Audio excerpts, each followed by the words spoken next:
Queridos amigos, luz do mundo e sal da terra, bom dia, boa tarde, boa noite. Meu nome é Dario Bueno e também sou conhecido como Burro. Fui vereador em Jacareí, cidade do interior do estado de São Paulo. Como a gente sempre começa nossas conversas sobre política, sociedade, Brasil, bem-aventurado é o povo cujo Deus é o Senhor, Salmo 144. Bom, passou-se a República, terminei meu protesto, em homenagem a Antônio Conselheiro. Quem quiser compreender melhor a razão desse protesto, eu indico a leitura de Os Sertões, de Euclides da Cunha. Assim, segundo Ariano Suassuna, para a gente poder compreender melhor o Brasil, é importante compreender o episódio de Canudos, E aí a gente tem um contato com uma obra bastante minuciosa, então da reportagem que Euclides da Cunha no primeiro momento fez dos últimos momentos da guerra. Aí ele aprofundou as suas pesquisas de uma maneira bastante técnica, e nos deu um cenário bastante completo do acontecimento. Segundo ele, um dos episódios mais traumáticos da nossa história, principalmente no início da República. Por isso, eu propus o protesto simbólico de todo ano a gente lembrar de Antônio Conselheiro, que era o líder do povoado de Canudos, e deixando a barba e o cabelo crescer, que era uma característica dele, Então, todo ano a gente pode fazer isso, seja uma semana, um mês, 2 meses, depende da disponibilidade e liberdade das pessoas que pretenderem fazer esse protesto. E eu considero que esse é um protesto muito importante, porque faz as pessoas lembrarem da nossa história, para que a gente possa evitar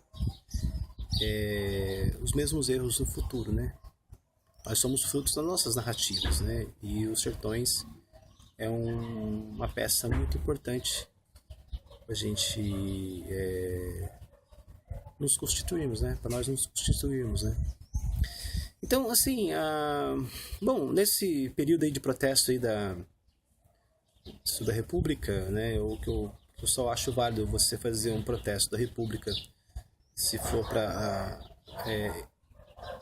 manter os valores republicanos, Você fortalecer o espírito republicano, porque o espírito republicano ele é a alternância de mandatários, É uma alternativa em relação à monarquia, em que o poder era vitalício, até que o príncipe, o rei falecesse para ser substituído por alguém da sua própria descendência, da sua própria família, E a República permite essa alternância de mandatários por meio das eleições, E as pessoas não precisam ter essa linhagem nobre,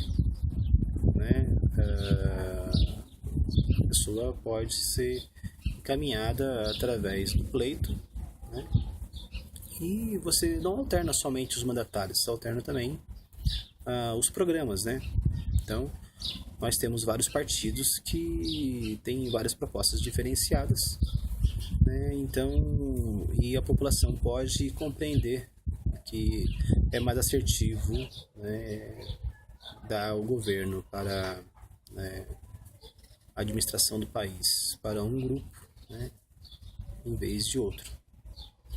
Isso é espírito republicano, isso é a república, E nós estamos aí nos exercitando e tivemos uma eleição, não há dúvida que essa eleição é legítima. Pedir o impeachment da Dilma ser contrário ao espírito republicano. E assim, agora nós temos uma crise de representatividade, temos, Por isso que as pessoas, de uma maneira bastante assim exaltada, muitas vezes até solicitam a intervenção militar, A gente precisa compreender uma coisa, O militar, ele está fora desse espectro ideológico de direita e de esquerda, né? As pessoas reivindicam uma intervenção militar. Primeiro que esse ano é um ano auspicioso, né? É um ano que se comemora 50 anos da intervenção militar de 1964. Então, as pessoas acabam lembrando desse episódio por conta do jubileu. Mas, não só isso, mas nós carecemos de instituições consolidadas. E o militar, né, as Forças Armadas, são as instituições que mais incorporam, né, uma nossa identidade nacional, né? Porque a razão de ser das Forças Armadas é proteger a soberania do nosso território, tanto físico quanto simbólico, né? E assim, e a esquerda, né? Ela criou uma narrativa de que os militares foram ruins, né? Na verdade, os militares eles foram tecnocratas, né? Eles trabalharam, investiram muito na infraestrutura, né? O que eles puderam fazer na questão social, eles empreenderam, né? E deram início a vários programas. O que eles puderam fazer para manter o desenvolvimento, né? Eles fizeram, a estabilidade econômica eles fizeram, mas só que, como todo governo, está sujeito a fatores internos e externos. No Brasil, historicamente, né, assim, todo governo ele é refém de um grupo fisiológico, de que está ali, é a burocracia do governo. São pessoas que se especializam em ser intermediários políticos, né? São agentes políticos ali que se profissionalizam, muitas vezes não atendem o interesse do todo, atendem o interesse de segmentos específicos, né, de pessoas que, empresários, maus empresários, que precisam do apoio governamental para prosperarem, né? A gente vê o caso das empreiteiras aí da Petrobras, né? Então é um caso bastante típico, né? E não é de hoje, isso aí é um câncer que a sociedade e todos os governos vêm sofrendo há muito tempo. Muito por conta da falta da nossa participação e da falta do nosso esclarecimento, né? Então, mas as Forças Armadas é a instituição mais sólida que o Brasil possui. Por isso as pessoas acabam, né, num vazio de representatividade, acabam fazendo esse apelo de intervenção militar. Bom, ocupar as ruas é muito importante, né? A gente aí vê agora uma briga de panfletos, né? Se a passeata teve milhares de pessoas, se teve 10 mil pessoas, se teve 20 mil pessoas, 50 mil pessoas, né?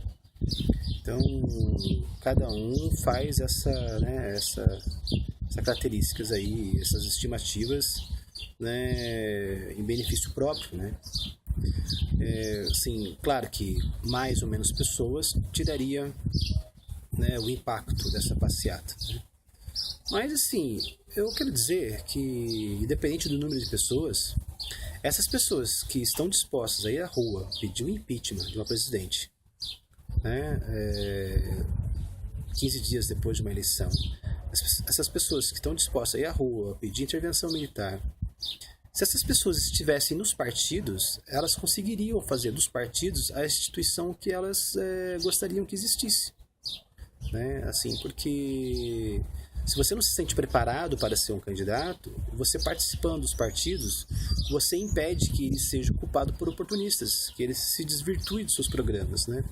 E assim você consegue fazer um filtro para escolher candidatos mais adequados, né, para concorrer ao pleito. Então, todas essas pessoas esclarecidas, elas precisam estar dentro dos partidos. Isso é importante. Aí, essa carência que temos de instituições sólidas, ela acaba se transformando, né, em ações, né, em critérios de seleção para que a gente possa ter bons candidatos. E assim, agora, encerrando o nosso assunto sobre os militares, militar é bom ou ruim, né? A esquerda sempre falou mal dos militares que ocuparam a presidência do Brasil de 1964 a 1984, né? Mas a esquerda não tem nada contra militares, né? A única coisa que ela tem contra os nossos militares é que elas fizeram a questão da guerrilha e perderam a guerrilha, né? Líderes comunistas, né? Você vê Fidel Castro, militar, totalmente fardado, né? Você vê Stalin fardado, né? Então, se colocando como chefe militar. Você vê Mao Tse-tung também na China se colocando como liderança militar, né? Fardado. Então a gente assim, tem que tirar isso, essa coisa que a imprensa, né, bastante incentivada pela ideologia de esquerda, né, jornalistas todos foram formados, né, em universidades, e essas universidades também foram, né, ocupadas por catedráticos marxistas com ideologia de esquerda, né. E então a gente precisa compreender que nossa geração, herdou uma narrativa muito distorcida e equivocada do papel dos militares, né. Você vê, bom, no Brasil, um grande líder comunista, Luiz Carlos Prestes, era militar, né?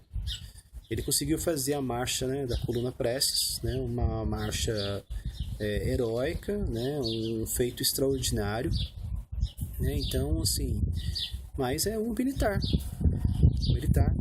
e um dos militares mais conceituados da academia, né, um engenheiro ferroviário, é muito respeitado pelos próprios militares, né?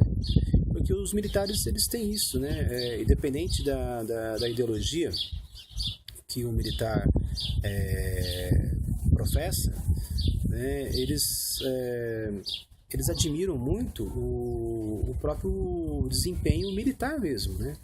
E Luiz Carlos Prestes, ele é uma pessoa aplaudida, né, na academia militar até hoje, né? Mesmo estando no espectro ideológico, né, contrário, né, ao governo, né? Luiz Carlos Prestes começou a sua marcha, a sua pregação de esquerda no período Vargas, né? Atravessou, né, todo esse período e se consolidou como líder comunista e respeitado pelo exército brasileiro, né? Então, assim, a gente tem que entender que o militar, ele tem o propósito de defender, né, a nossa soberania, seja fisicamente ou simbolicamente, né? E que a principal função do militar, né, é evitar a guerra, né? E no período de 64 a 84, né, foi tumultuado pela guerrilha, né, no período de Guerra Fria. E, claro, o Brasil, o governo brasileiro, ele ficou no espectro, né, ocidental, né, liderado pelos Estados Unidos. Uma pela afinidade histórica, cultural, né, e de pertencermos ao mesmo continente. Bom, a esquerda sempre falou mal dos militares, dos generais do Serviço Nacional de Inteligência que ocuparam a presidência do Brasil, unicamente por rancor de ter perdido a guerrilha, né? E é isso que a gente precisa entender, né? Então, e não precisamos ser reacionários, né? Essa coisa de que quem defende o militar é reacionário, então é a esquerda reconhecer que ela também é reacionária, né? E a gente precisa ter gratidão, sim, por termos militares bem preparados, né, comprometidos com o Brasil. Eles nunca se omitiram, né? O próprio Euclides da Cunha, ele foi da academia, né, fez a Escola Superior de Guerra, né, e depois foi atuar como engenheiro civil. Então, assim, Euclides da Cunha é um grande exemplo de militar brasileiro. Luiz Carlos Prestes, num espectro, né, já comunista, formado pela Academia Militar Brasileira. Então, para a gente ter um parâmetro, né, os militares merecem todo o nosso respeito, né? Então, a gente precisa participar dos partidos, ocupar as ruas e os partidos políticos. Cara Escaleteia para todos vocês.